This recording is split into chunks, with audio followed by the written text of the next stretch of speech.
माँ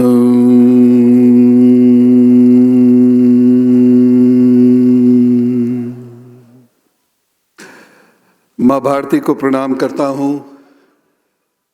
महाकाल की इस धरती को और इस धरती वासियों को प्रणाम करता हूँ।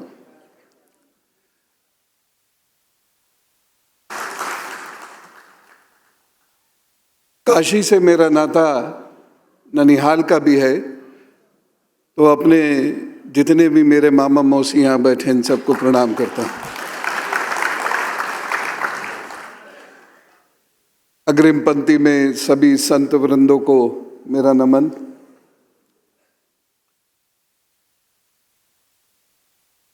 हम जिनकी सदारत में यहाँ हैं, रोटेरियन राकेश जायसवाल जी और उनके सभी मित्रगण,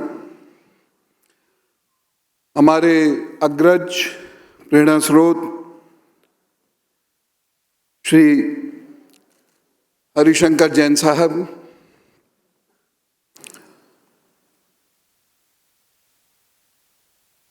मेरे बड़े भाई हिंदू हृदय सम्राट और पूरे विश्व में हिंदुत्व की अलख जगा देने वाले, हम सबको साथ जोड़कर लेकर चलने वाले ऐसे श्री पुष्पेंद्र भाई जी को प्रणाम।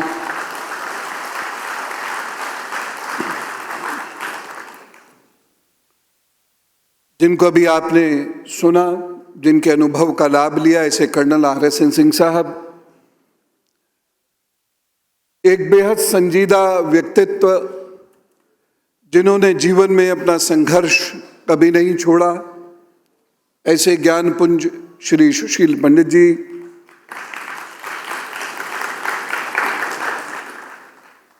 और हम सबके बहुत प्यारे, बहुत चहेते और जिनका जन्मदिन भी है, ऐसे मेरे प्रिय विष्णु जी।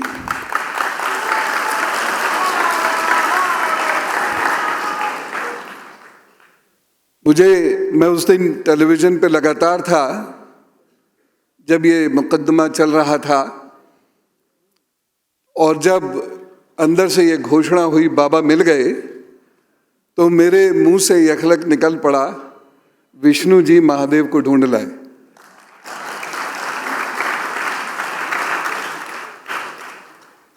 और इससे मेरे वो साथी जिनके दाढ़ी बड़ी थी लेकिन मुंह छोटी थी या नहीं थी, वो थोड़े नाराज भी हो गए थे।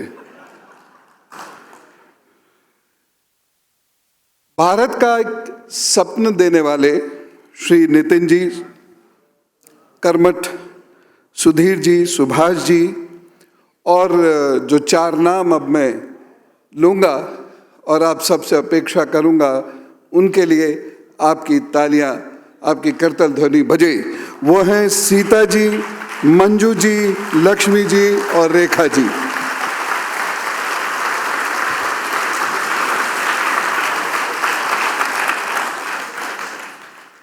ये नगरी अद्भुत है। इस नगरी ने सृष्टि का इतिहास लिखा है। ये नगरी वर्तमान का इतिहास भी लिख रही है, और ये नगरी भविष्य का इतिहास भी रचेगी।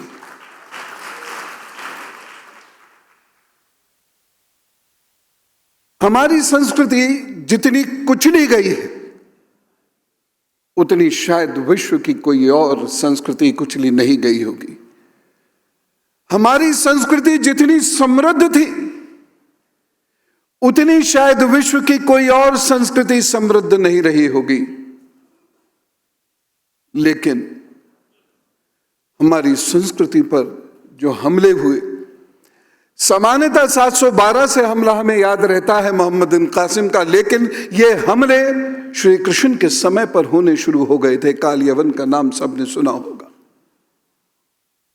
यवन से आप समझ गए इशारा किस ओर है, और श्री कृष्ण ने पटकी दे दे के उस यवन को मारा था। आज तरीके बदल गए। श्री कृष्ण के समय में भी तरीका अलग था। उन्होंने एक ऋषि की तरफ उसको भेज दिया कि जाओ। वो ऋषि ध्यान में थे और उनके नेत्र खुलते ही उससे अग्नि बरसती थी। काल यवन जब वहां पहुंचता है तो उसने ऋषि को जगा दिया और ऋषि का गुस्सा टपका और वह भस्म हो गया। कुछ इसी प्रकार का तरीका हमारे श्री हरिशंकर जैन जी और विष्णु जैन जी अपना रहे हैं। यह विचित्र संस्कृति है जो फिल्मों में दिखाई जाती है, और अद्भुत बात यह है कि यहां पर हमेशा आचार्य की धोती खुलती है लेकिन लुंगी किसी की नहीं खुलती।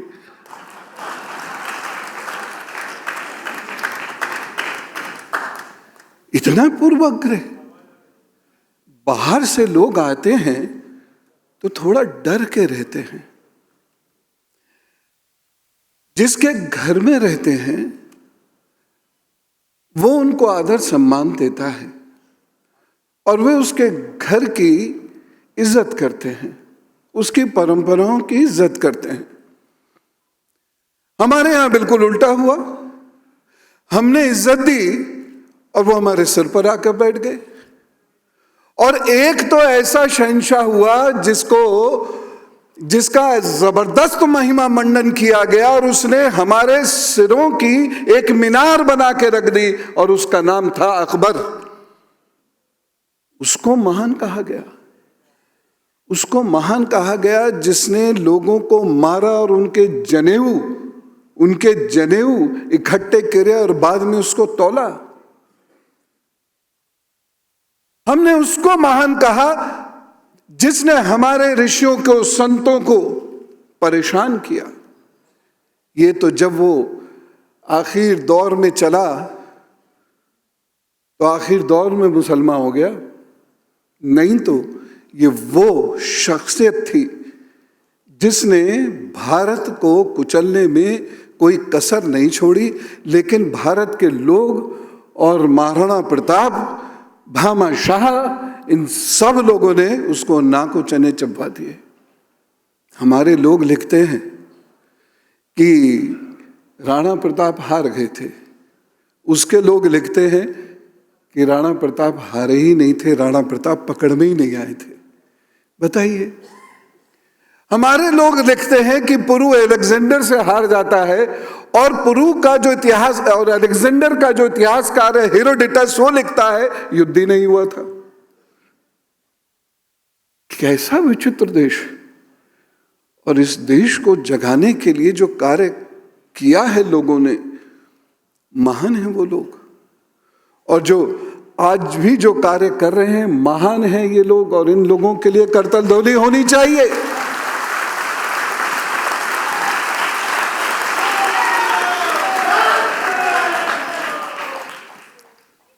इतने विरोधाभास है यहां पर, उसके मध्य काम करना बहुत सरल नहीं है। यह एक ऐसा देश है जहां पर 80% वोट नहीं समझा जाता, 20% वोट के लिए इस संस्कृति को कुचलने में कोई कसर नहीं छोड़ी जाती। ताली होनी चाहिए इस बात पे।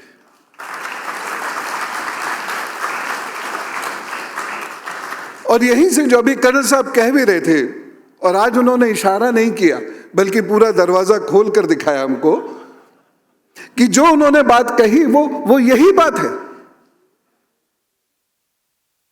और ये हमारे ऊपर एक बहुत बड़ा खतरा है। हिंदू अर्थव्यवस्था एक हुआ करती थी।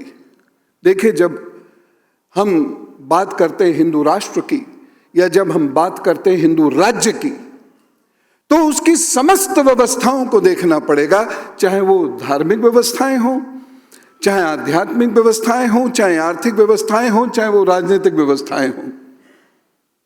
हमारी जो आर्थिक व्यवस्था थी, हिंदू अर्थव्यवस्था के नाम से जानी जाती थी, कुचल दी गई। हमारी जो धार्मिक व्यवस्था थी, जिसकी तरफ हमारे अग्रज श्री जैन साहब ने भी इंडिकेट किया, क्या जरूरत पड़ी है हम लोगों को मानसिक गुलामी का प्रदर्शन व्यास पीठ पर बैठ के करने की? क्यों? किस बात का डर है?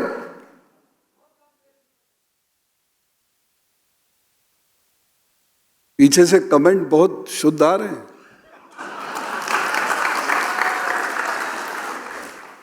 और देखिए, मेरी मामा की नगरी है, आप भी मेरे छोटे मामा ही होंगे। मुझे यह माइक की जरूरत पड़ रही है, आपको नहीं पड़ रही? जय जय श्री राम।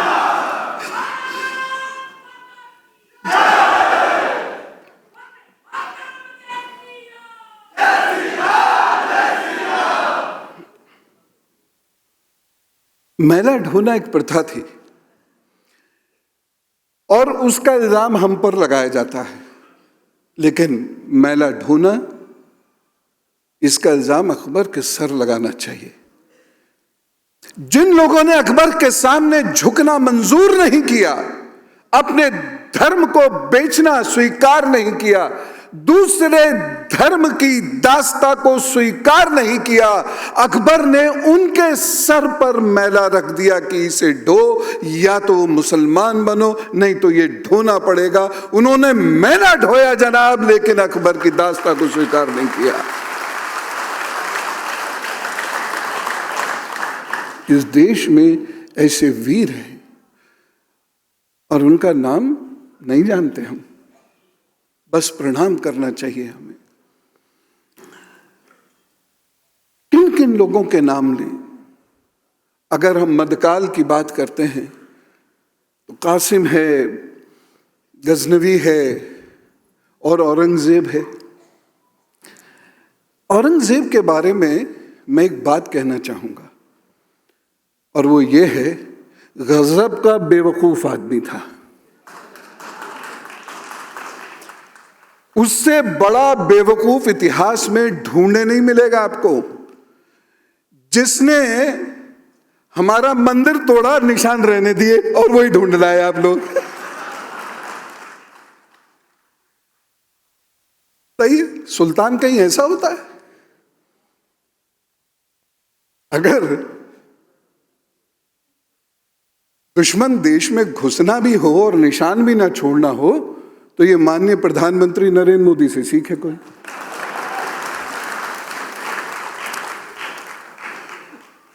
उसके बाद औरंगजेब ने एक और बड़ी बेवकूफी की। मासिर आलमगीर लिखवाई, साकी मुस्तैद को अपॉइंट किया कि तू मेरा इतिहास लिख। उसने उसका 50 साल का इतिहास लिख दिया, और वही इतिहास आज हम लोगों के लिए कोर्ट में नजीर बन गया कि ये तो मंदिर था। लेकिन अगर ऐसे सुल्तानों का जिक्र हमारी किताबें करेंगी, ऐसे सुल्तानों के नाम पर यदि हमारे यहाँ सड़कें होंगी, तो बताइए नेक्स्ट जनरेशन पे कितना बुरा प्रभाव पड़ेगा कि हमारे सुल्तान इतने मूर्ख हुआ करते थे। निहायत बेवकूफ आदमी।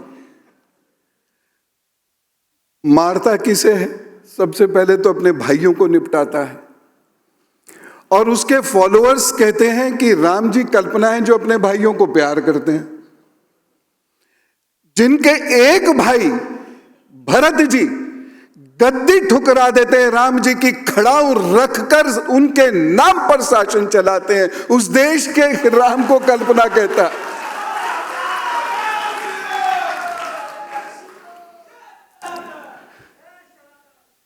जय सनातन।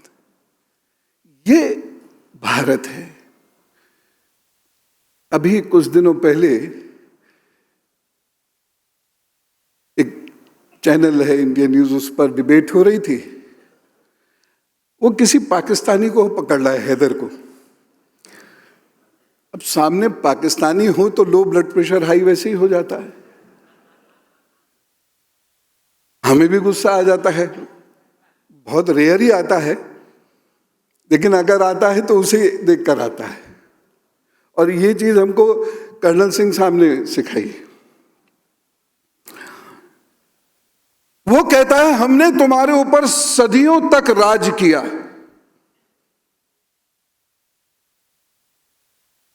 आप इस बात पर कभी विश्वास मत करना। कभी विश्वास मत करना। एक छोटा सा इलाका था मुगलों के पास, दक्षिण में मुगल कभी नहीं गए, उत्तर पूर्व में मुगल कभी नहीं गए। मराठाओं ने मुगलों को डांट के भगाया, फिर मार के भी भगाया। आगरा, दिल्ली और पंजाब के कुछ हिस्से, बस ये मुगलों का राज था। कभी ये मत सोचना कि वो हमारे हुक्मरान रहे, नहीं रहे। और जो थोड़े बहुत टिके भी तो ये उन लोगों की वजह से टिके जो हमारे ही बीच में से गद्दारी कर गए। और यही लोग आज भी सुरक्षा के लिए बहुत बड़ा खतरा है। जरा सोच के देखिए, मैं 2-3 उदाहरण प्रस्तुत करना चाहता हूं। आंखें खुलनी चाहिए। आज आप जो इतना समय दे रहे हैं हम लोगों की झोली में, आंखें खुलनी चाहिए सबकी। जब अंग्रेज गोली चलाता है जलियांवाला बाग में, तो उसकी फौज में कितने लोग होते हैं जो अंग्रेज थे, जरा बताइए। जब डांडी मार्च होता है और लठ चलते हैं, तो लठ चलाने वाली जो पुलिस है उस वक्त, उसमें कितने लोग होते हैं अंग्रेजों के? 80,000 से 1 लाख लोग तो अंग्रेज कुल मिला के रहे हैं बस। बाकी जो शासन चलाया है वो जयचंदों के आधार पर चलाया है। और सरकार इन्हें नहीं पहचान सकती आसानी से, हम आप पहचान सकते हैं, क्योंकि हमारी बगल में बैठा हुआ होगा तो हम उसको पहचान जाएंगे। उसका बायकॉट करना शुरू कर दो, चाहे वो आपका जीजा फूफा ही क्यों ना हो। यही 2 ऐसे रिश्ते हैं जिसका बायकॉट करना बहुत मुश्किल है।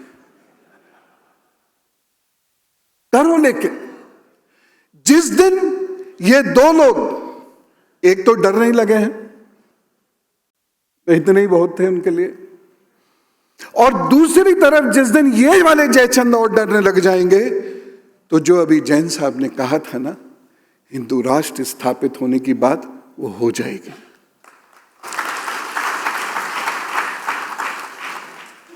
किसने राम को कल्पना बताया था? कौन वो केस लड़ा था? सब समझ में आ रहा है। तो हम लोग कहीं हारते नहीं हैं। हम हारने वाली कौम है ही नहीं। हम पैदा ही जीतने के लिए हुए हैं। और कैसी जीत? जिस जीत में प्यार है। हम कब्जाते नहीं हैं। हमारी संस्कृति इतनी प्रचंड है, इतनी सुंदर है, इतनी खूबसूरत है कि लोग इसे स्वीकार कर लेते हैं। इस देश में ही नहीं, इस देश के बाहर भी। तो ये जो आंतरिक सुरक्षा को खतरे हैं, ये लोग जो स्लीपर सेल का काम करते हैं, इन्हें समझने की जरूरत है। रेलवे स्टेशन और फौज के मूवमेंट की जो मेजर रोड्स हैं, वहां पर मजार का क्या मतलब है? आप इस सदन से आवाज दीजिए, इस सदन से बताइए, क्या इन मजारों की इंक्वायरी होनी चाहिए कि नहीं होनी चाहिए?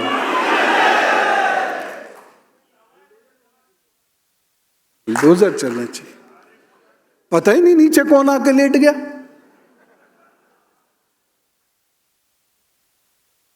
अच्छा, मजे की बात यह है कि जिस इस्लाम के लिए वो लड़ते हैं, वही इस्लाम इसको शर्क बोलता है। वहां मजारों की पूजा नहीं हो सकती, लेकिन उसके नीचे कोई साहबान लेटे हुए हैं और बाकी ऊपर से उनको चद्दर कंबल चढ़ा रहे हैं।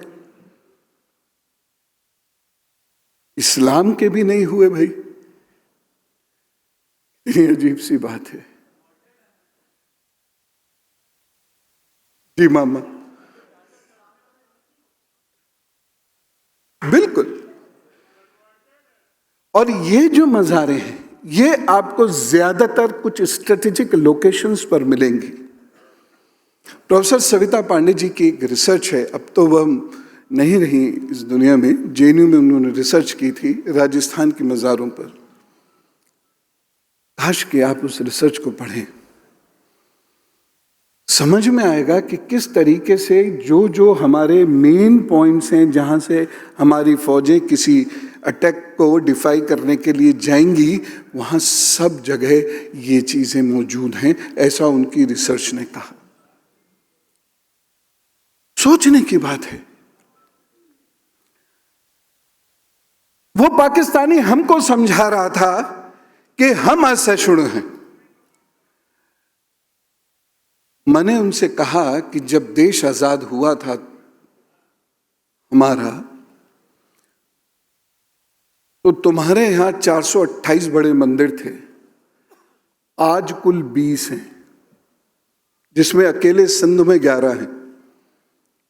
कहां गए बाकी 408 मंदिर? असहिष्णु कौन है? और हमारे यहां मस्जिदें देख लो, बढ़ती चली जा रही है, बढ़ती चली जा रही, बढ़ती चली जा रही। हमारे यहां वक्फ बोर्ड बढ़ता चला जा रहा है, पुष्पित पल्लवित होता चला जा रहा है। आपके यहां मंदिर घटते चले जा रहे हैं। 15% की आबादी थी हिंदुओं की पाकिस्तान में, आज घट के 1.6% रह गई, या जला दिए गए, या मार दिए गए, या उनकी बेटियां कन्वर्ट कर दी गई। ऐसी खतरनाक त्रासदी से हम पाकिस्तान में रोज रूबरू होते हैं। मत भूलिए बांग्लादेश में हमारे साथ क्या होता है। 11 परिवार एक दिन में जला के मार दिए जाते हैं, और गलती सिर्फ इतनी कि वो नवरात्र पूजन कर रहे थे। खून उनके घरों के आगे फेंक दिया जाता है और हंसा जाता है। चलो लड़के हैं कर गए, लेकिन बुजुर्गवारों को तो रोकना चाहिए था ना, वो भी नहीं रोकते। गलती सिर्फ इतनी थी कि हम पंडाल सजा रहे थे। यहां इज्तिमा के लिए 5-5 लाख लोग इकट्ठा होते हैं, सड़कें अवरुद्ध हो जाती हैं, हम उनको रास्ता देते हैं। आज भी कई घंटे रास्ता दिया था।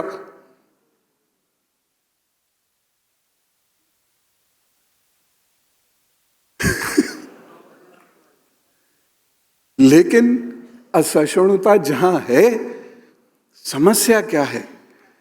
जहां असहिष्णुता है वहां वो चीखते बड़ी जोर से हैं, और जहां सहिष्णुता, सरलता और सरसता है, वहां चीखना अभी शुरू भर किया है, और वह भी सब मिलके नहीं चीख रहे।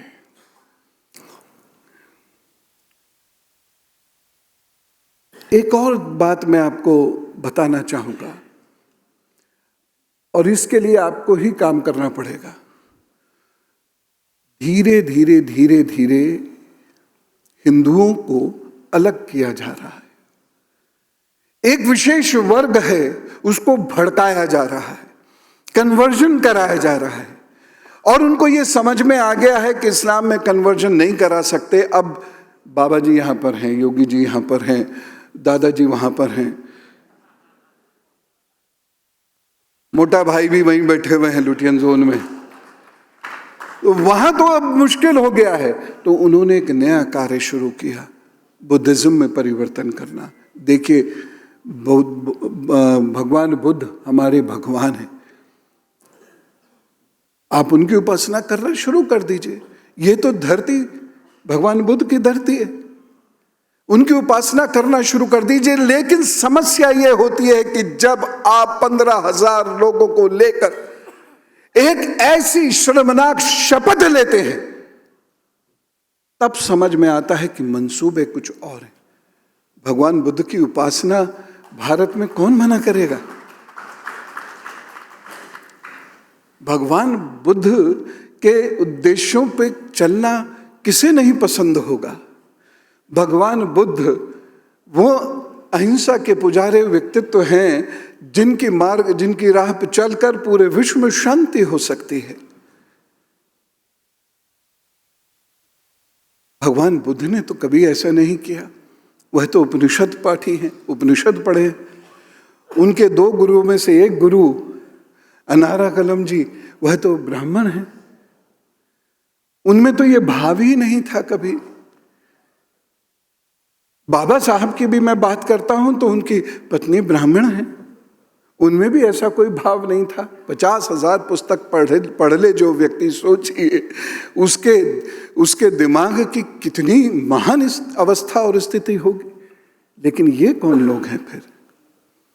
इसका विश्लेषण करना बहुत जरूरी है, और गैर राजनीतिक रूप से अगर करेंगे तो बहुत जल्दी चीजें समझ में आएंगी।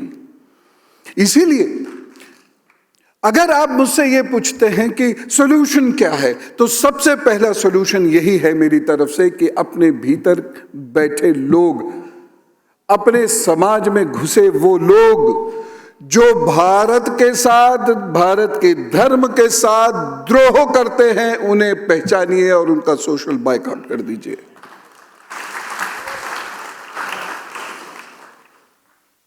दूसरा उपाय, धर्मशास्त्र को पढ़िए तो, और मैं सदा से इस बात को कहता हूं, धर्मशास्त्र को पढ़िए।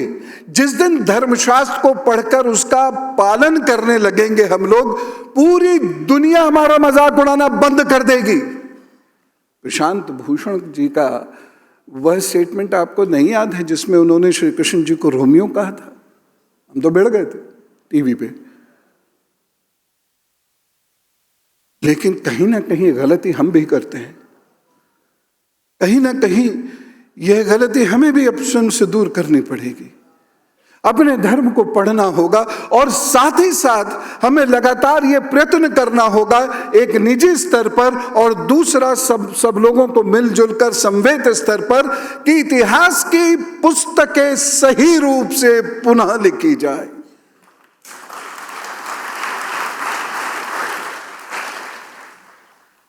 तब समझ में आएगा महादेव कौन है। आज के बच्चे को ज्योतिर्लिंग और शिवलिंग के बीच का अंतर नहीं पता है। आज का बच्चा मंदिर जाने में संकोच करता है। ये अंतर तब मिटेगा जब हम उसका मर्म समझेंगे या ऑथेंटिक रूप से सुनेंगे, नहीं तो अल्लाह मौला ही।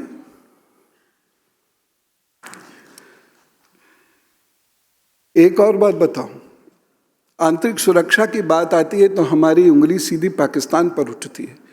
ऐसा नहीं है, वो तो एक प्यादा मात्र है। और बहुत सारे देश हैं जो इस प्रकार से हमें कमजोर कर रहे हैं जिससे हमारे बाजार पर कब्जा किया जा सके। लड़ाई अर्थव्यवस्था और संस्कृति की ही होती है, युग चाहे कोई भी हो।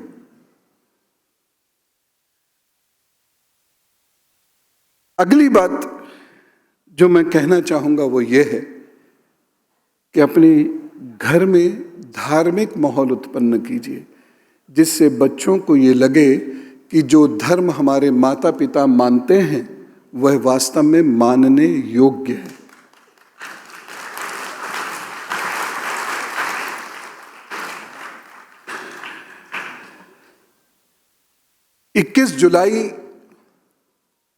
जुलाई 2021 में ड्रोन ने कुछ हथियार गिराए थे, एयरफोर्स स्टेशन पर टेस्ट किया था। ये एक बहुत बड़ा खतरा है। तो जब भी कोई भी ऐसा, वो अलग किस्म के ड्रोन्स होते हैं, उनको कभी भी उड़ता हुआ अगर आप देखें बाबा के आसपास, थोड़ा सतर्क हो जाएं, पुलिस को इन्फॉर्म कर दें, क्योंकि बड़े ड्रोन्स लाइसेंस के बिना उड़ाए नहीं जा सकते। शादी ब्याह के फूल तो बरसाए जा सकते हो, तो कोई दिक्कत नहीं, ज़्यादा ऊंचा उड़ता भी नहीं है। लेकिन बड़े ड्रोन से अधिक हैं, और उनकी जो स्पीड है आपको आश्चर्य होगा, 150 से 900 माइल्स पर आवर तक की स्पीड है उसकी। सोचिए वो कितना बड़ा हथियार फेंक सकता है। तो पुलिस को इन्फॉर्म जरूर कर दीजिएगा। चलते चलते मैं 4 लाइनें आपके सामने रखना चाहता हूं, और हृदय से लिखी है। हृदय की आवाज हृदय तक पहुंच रही है।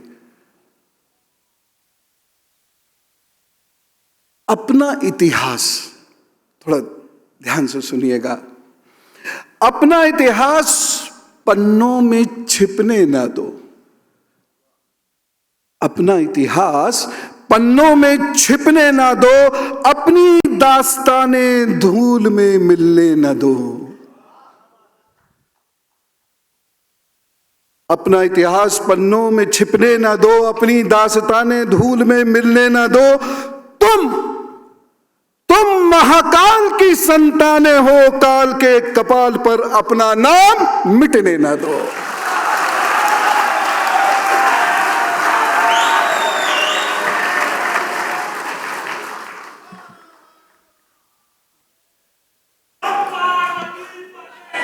हर हर महादेव। जय जय श्री राम। अब सभी लोगों ने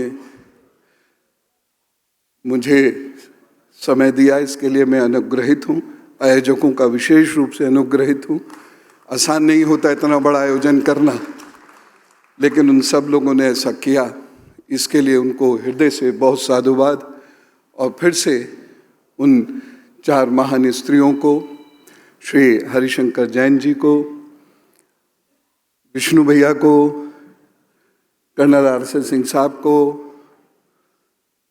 हमारे अग्रज श्री पुष्पेंद्र जी को और श्री सुशील पंडित जी को मैं फिर से साधुवाद कहता हूं। और आप सब पर महाकाल की कृपा बनी रहे, ये कह के वाणी को विराम।